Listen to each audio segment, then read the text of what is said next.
वेदों में से ऋषियों ने अपने शिष्यों को जंगलों में जो कहानियाँ कही कथाएं जो मंत्र देखे वो ब्राह्मण ग्रंथों में है और अन्य ग्रंथों में तो ऐतरीय ब्राह्मण की कथा कह रहा हूँ। ब्राह्मण से मतलब ये ब्राह्मण जाति नहीं, ब्राह्मण एक ग्रंथ है। मैं ऐतरीय ब्राह्मण की कथा है, उसमें हरिश्चंद्र के बारे में एक कथा है। आपने हरिश्चंद्र की कथा सुनी होगी, वो सत्य व्रत करते हैं, उसके पहले की कथा है, ऐसे ब्राह्मण की कथा है और इसका नाम है चरैवेति चरैवेति, चलते रहो अकेले चलो आगे बढ़ो। क्या नाम है कहानी का बेटा? चलते रहो आगे बढ़ो। और ऐसे ब्राह्मण कथा है, हरिश्चंद्र राजा की कथा है। एक बार क्या था कि हरिश्चंद्र की सैकड़ों रानी थी। हमने कथा केवल एक रानी की सुनी थी, पर हरिश्चंद्र की सैकड़ों रानी थी, पर उसकी कोई संतान नहीं उत्पन्न हुई, कोई संतान नहीं थी। राजा बहुत दुखी थे, तो ऋषियों से सलाह दी, नारद ऋषि से सलाह दी। नारद जी को कहा कि हमें किसी प्रकार की कोई भी संतान नहीं है, करूँ सब बात का सुख है, आप कोई उपाय तो बताइए। तो इधर हो जाए बेटा, इधर आप कोई उपाय बताइए। तो नारद ने कहा कि आप वरुण देवता की भक्ति करो। वरुण कौन? ये जो जल के जो देवता जल बिंबा विष्णु धीमहि तन्नो वरुणः प्रचोदयात्, ये जल के जो देवता है ये वरुण है। कलश पूजन हम इसलिए करते हैं सबसे पहले कि वरुण देवता हमारे पापों को हर लेते हैं, इसलिए वरुण देवता में कुछ शक्ति है। तो वरुण देवता की तुम उपासना करो, तुम उसकी भक्ति करो, वो संतान देंगे और कुछ भी उपाय करेंगे। उन्होंने फिर वरुण देवता की भक्ति की, वरुण देवता प्रकट हुए और वरुण देवता को कहा कि देव मुझे कोई संतान की अभी तक कोई प्राप्ति नहीं, मेरे को बहुत सारी रानियाँ हैं, अभी तक मेरे को कोई संतान नहीं होगी, फिर मैं आपको एक संतान देता हूँ। इन्होंने प्रतिज्ञा की कि आप मेरे को एक संतान दे देंगे तो मैं एक यज्ञ करूँगा और उस यज्ञ का नाम वरुण यज्ञ रहेगा। मैं यज्ञ करूँगा, आप मुझे संतान दीजिए। हुआ क्या, कुछ महीने बाद उसको एक संतान उत्पन्न हुई, राजा हरिश्चंद्र। क्या नाम था उस पुत्र का नाम? रोहित। रोहित उत्पन्न हो गया। अब जैसे ही वो उत्पन्न हुआ, 10 दिन 8 दिन हुए, वरुण देवता क्यों आपने संकल्प लिया, आपने प्रतिज्ञा की, आप यज्ञ करो। अरे देवता जी बहुत भैया, अरे छोटा सा बच्चा अभी तो उत्पन्न हुआ है और उसको क्या ज्ञान उसको, ये थोड़ा बड़ा हो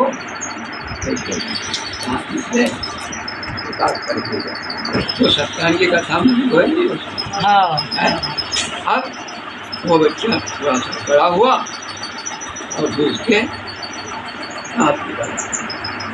फिर वरुण देवता आए, क्यों भाई, हमने कहा था कि छोटा बच्चा बड़ा हो जाएगा, दूध के दांत निकल आएंगे तब यज्ञ करेंगे। तब दूध के दांत निकल आए, अब आप यज्ञ करो। नहीं, अरे अभी तो ये दूध के दांत निकले, अब इसके पक्के दांत जो बनाएंगे, इसके पक्के दांत आ गए। हाँ आ गए। तो फिर तुमने कोई संकल्प तो नहीं दिया, कोई मानता तो नहीं, मैंने संकल्प का ही गया। तो दूध के दांत फिर आ गए, दूध के दांत आ गए, फिर वरुण देवता आए, क्यों भाई अब इसके दूध के दांत आ गए, अब यज्ञ करो। और लड़का होशियार हो गया, ध्यान आ गया। अरे भाई देवता जी को देवता, यार आप क्या बात करते हो, अब ये लड़के ने शस्त्र ही धारण किया, क्योंकि क्षत्रिय राजा होते हैं ना, उनको अस्त्र शस्त्र धारण करना पड़ता और कवच पहनना पड़ता। अब इसने शस्त्र धारण नहीं किया, कवच पहना नहीं, अभी कैसे यज्ञ करे। अभी जाकर जान दो, मैं इस लड़के को शस्त्र विद्या सिखाऊंगा, कवच पहनना सिखाऊंगा, बड़ा हो जाएगा तब फिर यज्ञ करेंगे। ठीक है, वो देवता चले गए और लड़का फिर बड़ा हुआ, शस्त्र विद्या सिखाई, कवच धारण करना सिखा दिया, और फिर आए इंद्र देवता, कह रहे भाई अब तो तुम करा छोड़ो बड़ो एगो विद्या सीख ली, कवच धारण कर लिया अर्जुन की तरह, तो ठीक है आप ऐसा करना, आप कल आना, अब मैं कल यज्ञ की तैयारी कर लूँगा, सब तैयारी पूरी कर लूँगा, आप भी कर आना। अब वो रोहिदास को कहा, हम चले गए। रोहिदास को कहा कि रोहित अब अपने को कल यज्ञ करना है, यज्ञ करना है, तो तैयारी करना है। नहीं ये मैं कहीं यज्ञ के नहीं जाता, मैं कहीं यज्ञ नहीं करूँ, मेरे को नहीं यज्ञ करना। ऐसा कह के वो रोहित जंगल में चला गया, तपस्या करने रहने के भाग गए। अरे ना आज का छोरा नगर कहो कि यज्ञ करो रे भाई, नहीं हम तो वहाँ भरना का जहाँ कहाँ से यज्ञ तो भागो। अब हम बड़े हो गए, अब हम तो हमारा खेत का काम करेंगे, अब हम तो नौकरी का काम करेंगे, हम तो वहाँ बाहर में जाएंगे और वेतन तनख्वाह कमाएंगे। गिरधारी मेरी बात थारा पास है, सजना मेरी बात थारा पास है। अब ये क्यों गया जमाने छोड़ो, ये तुम कहती जाना तुम्हारी यज्ञ जाना, तो इसने नहीं किया, चला गया। अब हुआ क्या, अब उसका संकल्प बदला, अब वरुण का विकास होगा। उसको वरुण की जो शक्ति थी, अब हरिश्चंद्र ने यज्ञ किया नहीं, और जो वरुण की जो शक्ति थी वो हरिश्चंद्र को लग गई।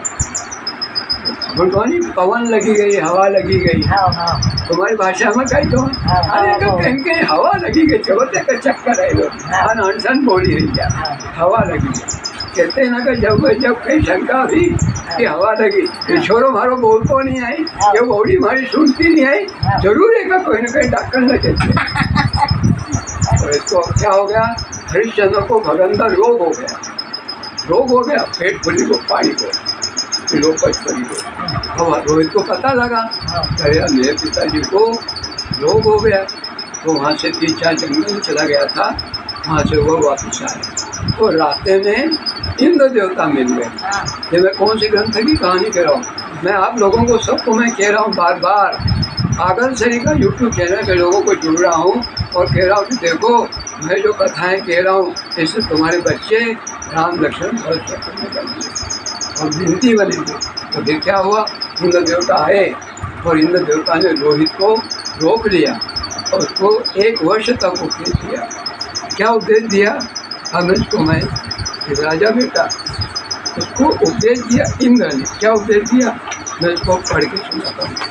तो उसके में आज मैं आपको क्या उपदेश दिया है मैं बता रहा हूँ, पढ़ के सुना रहा हूँ। इंद्र कह रहा है, किसको कह रहे हैं इंद्र, रोहित को, श्रम किए बिना किसी को धन की प्राप्ति नहीं होती। क्या कहा बेटा, आप बोल, श्रम है मेहनत किए बिना धन की प्राप्ति नहीं होती। नहीं तू तो कहते मम्मी भुट्टा लाओ मारो वाटर, मम्मी मूंगफली लाओ मारो वाटर, तो ये दिन रात खेत में मेहनत करते हैं कि नहीं करते, तो मेहनत किए बिना धन प्राप्त होगा क्या, सुनना काट बांधना। और क्या कहा, बैठे रहने से पुरुष को पाप दबा देता है। अगर आप बैठे ही रहे, बहुत सारे लोग ये वोटलानों के ऊपर बैठे रहते हैं, कोई काम नहीं करते। 50 वर्षों को आदमी हो, 40 वर्षों को आदमी हो, छोड़ो आप खेत में काम करेगा, बैठी रहो, तो बैठने वालों को पाप दबाता है। अगर बैठे रहेंगे तो उसको कौन दबाएगा, पाप दबाएगा। और तारे साहब 83 वर्ष की उम्र होंगे और बैठेंगे नहीं, चलते रहेंगे। लोग कहते हैं तुम घर बैठो, अगर मैं घर बैठा तो मेरे को पाप दबा दे, क्योंकि खाली दिमाग शैतान, खाली दिमाग। अब जो भी डोकरा डोकरी होए नहीं वो तो बैठने मत दो, क्योंकि उनको क्या दे दो, माला दे दो या कुछ ऐसा काम दे दो तो उनके लायक वो काम खड़ा करो, नहीं तो उनके दिमाग में क्या भूत जाएगा, भूत पाप। ये भूत है क्या, पाप। ये कहा। अब इंद्र उसी मित्र को बराबर चलता रहता है, इंद्र उसका मित्र रहेगा। इंद्र किसका दोस्त रहेगा, तुमको दोस्त चाहिए ना, कौन सा दोस्त चाहिए, इंद्र। तो इंद्र उसको दोस्त रहेगा जो चलता रहेगा। इसलिए कहा चलते रहो, आगे बढ़ो। कब तक, जब तक धन प्राप्त न हो जाए। भले तुम्हारा टांगड़ा खिंच आओ, पैर फुली आओ कि दुख, चलो। हम कहते हैं ना, जैसे मैं घर से बाहर निकला तुम्हारा पैर दुखा ले गया, चलो चलते रहो, बैठो मत। आज यूट्यूब चैनल पे रोजा को जोड़ना है, आश्रम बनाना है। चलो बेटा चलो, दो बेटे ने घर और दूसरा दे दिया। दूसरा से ध्यान देते, बैठने वालों की किस्मत बैठ जाती है। अगर बैठे रहे उसका भाग्य, और जो कुछ है वो भाग्य करेगा। अगर बैठे रहे खेत में, घर बैठे रहे तो फिर खेत में से छोड़ चली कर जाएगी। रात को लोग चोरी करें, बैठे रहो तो बैठे रहो ना, तो बैठते ही रहोगे। क्या कहा? बैठने वालों की किस्मत बैठ जाती है। और कहीं अपन कई बार अरे जो भाग्य होएगा भाग्य, तो ये कौन कहता? आलसी लोग। आलसी कहते हैं कि भाग्य, ये भाग्य किसके लिए? आलसी लोगों के लिए। आलसी लोग भाग्य का बहाना करते हैं। तो दूसरी बात क्या? उठने वालों की उन्नति होती है। उठने वालों के लिए भाग्य तकदीर उठ जाती है। उठो, तुम अपने भाग्य को बदलो। सावित्री अगर पढ़ी लेती तो यमला से लाती, तो यमला से लड़ने के लिए तैयार हो गई और उठ गई। उसने अपनी तकदीर बदली। ये कौन कह रहा है? महादेव तारे नहीं कह रहा, ये रोहित को कौन कह रहा है? इंद्र देवता कि जो उठता है सो करके पड़ा नहीं रहेगा, जो उठेगा और चलता रहेगा उसकी तकदीर बदल जाएगी। हम दूर से पछा तो स्त्री शक्ति को चाहिए तो कभी हार नहीं माने, और पुरुष को हिम्मत देती है। चलो जाओ, तुम धर्म का प्रचार करो, तुम्हारा काम हम संभाल लेंगे। चलते रहो। किसके लिए? अगले वाक्य कहा, सोने वालों का किस्मत सो जाती है। तो सो रहे हैं, उसकी किस्मत सो गई, भाग्य सो गया। तो भाग्य के कहते हैं लक्षण क्या? लक्षण क्या कहते हैं? अरे राम भाई, तुम क्यों समुद्र की स्तुति करते हो? ठीक चलाओ, मान चलाओ। दैव आशी पुकारा। भाग्य का बहाना कौन करता है? जो सोता है वो बहाना करता है। तो तकदीर उसकी व्यक्ति जो करते रहते। तो इंद्र ने किसको दे दिया? रोहित को। चलते ये कहानी का सार है कि कभी भी बैठो मत। और तारे साहब तो कभी मत कहना। मैं भी तुम्हारे गायत्री परिवार का प्रचार कितने साल से कर रहा हूँ?